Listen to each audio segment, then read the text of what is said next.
Yo, what's up, guys? This is your boy Kofi with KO Sports Talk, back out with another video. And man, oh man, this Chicago Bears team is so resilient, man. Literally from start to finish, this was like a battle against the Steelers team. Um, this was like a major battle. Literally half of our defense, more than half of our defense, was depleted. Um, Theo Benedict was out. I made a video. Tremaine Edmonds was out. TJ Edwards was out. Amen Agbongbemiba was out. Ruben Hippler, our rookie, was out. We were down to like literally our fifth and our sixth stringers. And shout out to DeMarco Jackson. I didn't even put them on my game balls, but they should go on my game balls too. Shout out to DeMarco Jackson and Carl Jones Jr. Those guys literally epitomize the next man up.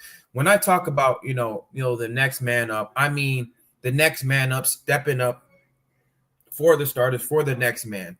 Whenever the starter goes down, the next man should have the mentality to go in there and do their job, start wrapping up, making tackles, getting in the right position, having that mentality. And they were there. They're at the exact position, making those types of tackles, even though they whipped on some. Let me read off. The stats right now. For this defense, DeMarco Jackson led the team in tackles. He had 15 tackles, 5 tackles, 15 assisted. Big. He was big on it. Daniel Hardy, he got in on some of the. Amen had 14 total tackles. Ruben Hippler only 2. He wasn't there too much, but those guys were big. They were very big. But I also want to talk about Nahson Wright too. He had 8 tackles today. 8 tackles, 2 passes defended, and 1 interception. He gets one of my game balls for the week. That 1 interception, when he was able to one-hand it in front of DK Metcalf, and DK Metcalf, he's not a small guy. He's a pretty big guy. The fact that he was able to one-hand it, like when they went for that 50-50 ball, when Mason threw that 50-50 ball, the fact that he was able to one-hand it and then come down on it, literally, and stay inbounds, like that was very athletic and very acrobatic. And for him to step up and be the CB2 when Tariq Stevenson went down, or be the CB1 when Tariq Stevenson went down, this guy has stepped up big time, man. Nobody expected this guy, Nahson Wright, to have the type of season that he's having. He's having a breakout season. Just the fact that he, from the depth, he was like 6. Starting this season, he was like 6th or 7th in the depth for the cornerback, and for him to work his way all the way to the top, to become one of the starters, like in his 11 starts, this guy is already team leading. He's one of the team leaders in interceptions already, which is already crazy, man. And and he's gotten like all the criticism. Oh, this guy can't block. This guy can't cover. And I'm pretty sure he's heard all the noise.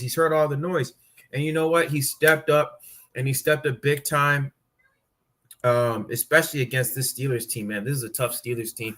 I don't care what nobody says. Even, whether Aaron Rodgers was playing or Mason Rudolph. Mason Rudolph has a running record, especially in this system. Just the fact that he was just able, to just stand his ground, especially against, DK Metcalf. DK Metcalf is a pretty solid player, Pro Bowl player. Hold his own against him, and just do his own thing. And then let's talk about Montez Sweat. Montez Sweat. Let me take a sip. That's swig. Montez Sweat, man. This guy, bro, we were all expecting him, to step up, man. The pass rush for the past couple games has literally been non-existent.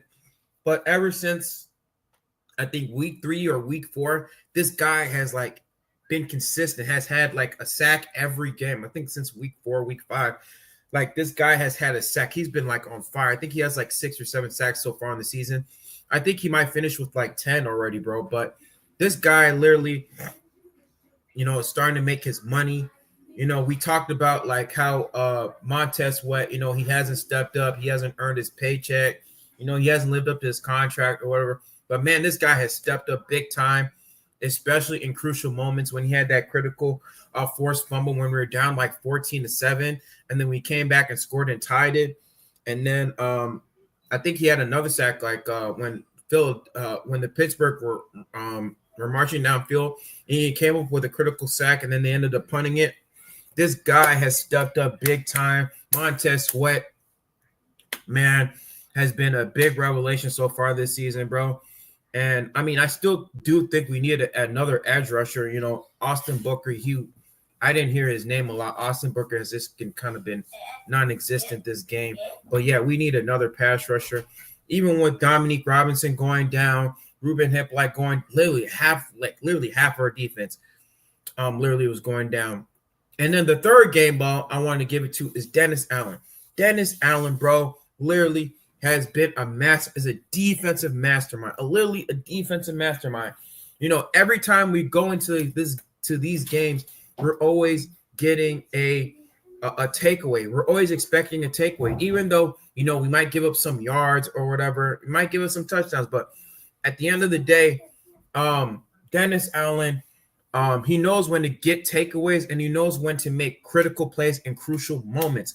That one play that Jaquan Brisker made, that tip pass, he brought the blitz, and when Mason Rudolph was trying to step back, when they were moving downfield, when they got the ball back, when we stalled, it was 31-28 with like maybe less than a minute and a half left, and when Pittsburgh was moving the ball downfield, they were already in field, close to field goal range. They weren't exactly in field goal range, but they were close to field goal range.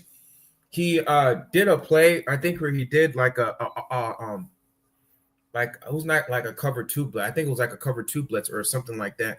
But literally, it was like a blitz, and literally Mason Rudolph had to make a play, and then Jaquan Brisker made a tip pass, which that was the game right there. It was like a 4th and 9 play. But that's Dennis Allen, and Dennis Allen was able just to dial up blitzes already, put pressure on Mason Rudolph, even though, we gave up a lot of yards, especially during the run game. I think Jalen Warren and that other guy, I forgot his name, their other running back, they were just running all over us. I mean, that was to be expected, but Dennis Allen definitely was in his bag. He was able to do his thing. So, man, Dennis Allen, you get the game ball as well. And, man, this was an all-out team effort, man. Literally an all-out team effort. An all-out team effort by the Chicago Bears team. Now, I want to get to these critics, man. All these people saying, the Chicago Bears, they haven't faced any good teams or whatever. We haven't faced any teams over about 500. Well, we just beat this division-leading Pittsburgh's team, with T.J. Watt, with a healthy, strong T.J. Watt. And then they're going to say, they didn't have Aaron Rodgers. Well, we didn't have like half of our starting defense on the team. 8 of our 11 starters were out. I don't want to hear that nonsense.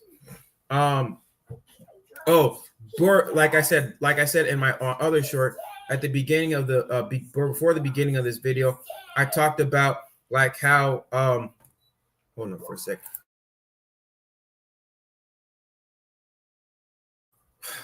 All right, sorry. As I was saying, like before the beginning of the season, the Chicago Bears had like the 4th or the 5th toughest schedule based on opponents from last year in the playoffs. And people were saying, we're going to win like 5 or 6 games or whatever. And guess what? We won 8 games already. And guess what? If we go and our next opponent is going to be the defending Super Bowl champions. If we win against this team, I don't want to hear no more excuses. I don't want to hear no more excuses about the Chicago Bears being frauds, them being pretenders. No, this team, This team is already a contenders already. This team is already contenders. They already proven to me that they are battle tested, and it's showing each and every week. And so if they win against this Philadelphia team, this already validates my my argument that this team is already ready for the playoffs. I'm not too sure if they're Super Bowl contenders, but they are playoff contenders, and they could be dangerous. If anything happens, all you just got to do is just get to the playoffs already. Once you get to the playoffs, anything can happen. It's the NFL. Any given week, you already saw that this Philadelphia team already lost to the Dallas Cowboys. They're going to come in hungry. And so we got to come in prepared, and we got to face this team. We got to come in ready. We got to come in prepared. This Eagles team can be beaten. They already saw last week. They already gave up. They choked a 21-point lead against this Dallas Cowboys team who we already beat. So I don't want people to already have in their mind that Philadelphia already got this game in the bag. No, we are gonna, even if we lose, this is gonna be a competitive game, and everybody, especially on Friday, is going to be watching. I might stream the game. I'm not too sure, right, what's going on. I mean, based on the situation that's I'm gonna have now, with my roommate and her kids, but I gotta figure that whole situation out. I might stream that game, but man, I'm proud of this Chicago Bears team, man.